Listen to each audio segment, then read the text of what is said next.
selamat siang semuanya. Selamat siang. Terima kasih atas waktu yang diberikan kepada kami.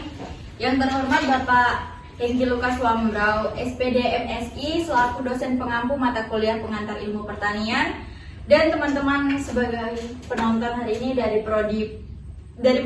empat prodi pendidikan kimia, prodi pendidikan fisika, prodi pendidikan biologi, sama prodi pendidikan matematika. Di sini kami akan mempresentasikan hasil diskusi kami tentang daur biokimia yang akan dijelaskan oleh. Baik, terima kasih atas waktu yang diberikan kepada saya untuk dapat menjelaskan materi mengenai daur biokimia.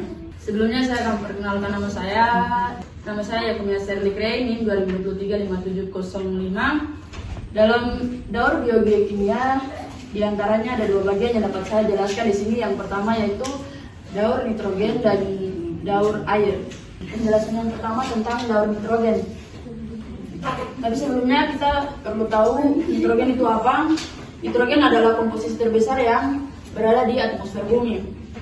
Nitrogen adalah unsur penting penuntun kehidupan baik hewan maupun tumbuhan dan juga manusia. Tumbuhan, hewan, dan manusia membutuhkan nitrogen untuk proses pertumbuhan dan juga perkembangan. Nitrogen dapat ditemukan dalam unsur penyusun DNA dan juga RNA pada makhluk hidup yang berfungsi sebagai sumber energi metabolisme sel dalam bentuk ATP ataupun adenosina atau trisfosfat. Proses pemecahan nitrogen di udara secara alami melalui peptid dan mikroorganisme.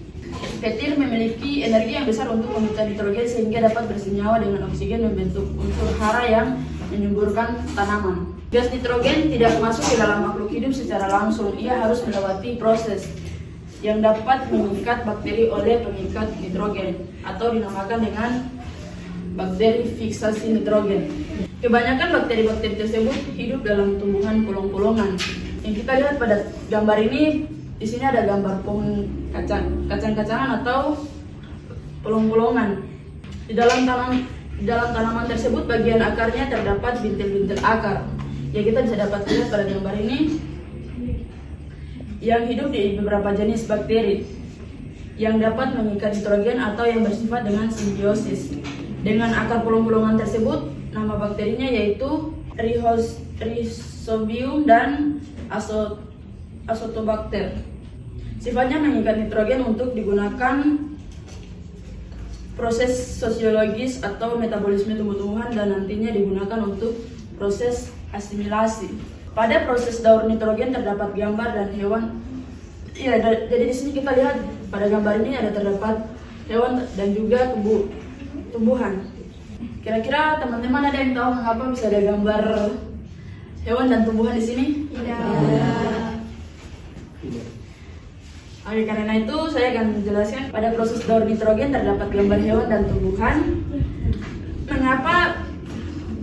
Mengapa ada gambar tersebut? Karena ketika hewan dan tumbuhan mati, mereka akan membusuk atau dekomposisi tapi dinamakan proses dekomposer. Jadi tumbuhan dan hewan ini kalau mati akan membusuk. Proses itu dinamakan dengan proses dekomposer yang akan menghasilkan bakteri dan juga jamur. Hasil pembusukannya dapat terjadi secara aerob dan juga anaerob.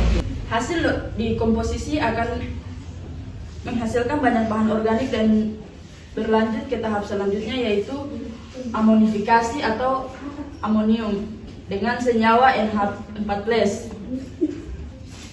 Itu merupakan ionisasi yang sudah sempurna.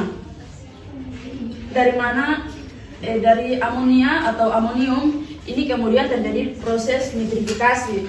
Proses nitrifikasi di mana terjadi perubahan antara amonia dan juga nitrit atau senyawa NO2-. Proses ini dibantu oleh bakteri aerob yang terdapat di dalam tanah.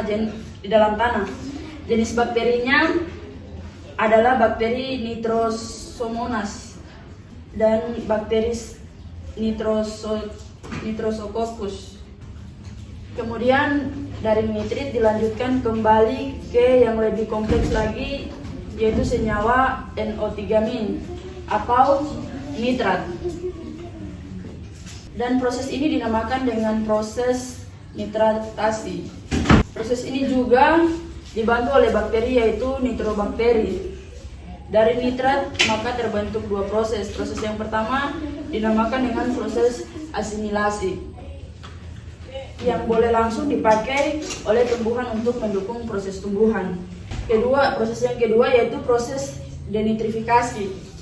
Proses ini di mana nitrat dapat digunakan oleh bakteri dan dikembalikan ke udara menjadi bentuk gas seperti awalnya. Selanjutnya saya akan menjelaskan tentang daur air. Di sini proses siklus air melalui 4 tahap. Yang pertama yaitu evaporasi.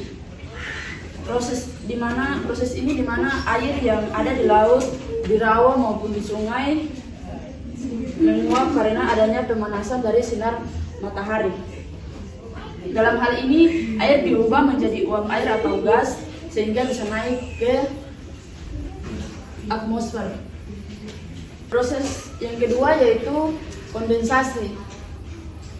Proses di mana berubahnya uap air di atmosfer menjadi partikel es yang sangat kecil di suhu yang mendekat satu sama lain, sehingga akan menggumpal sebagai awan. Dan juga proses presipitasi. Ketika terlalu banyak air yang terkondensasi, maka tetesan air di awan akan menjadi besar dan berat untuk menahan di udara, sehingga jatuh sebagai hujan atau salju maupun hujan es. Ya, mungkin sekian dari materi tentang daur air, dan selanjutnya saya akan membahas mengenai fiksasi nitrogen. Jika dilihat dari gambar fiksasi nitrogen dan juga daur nitrogen hampir sama, namun yang membedakan di sini yaitu bakteri Rhozobium.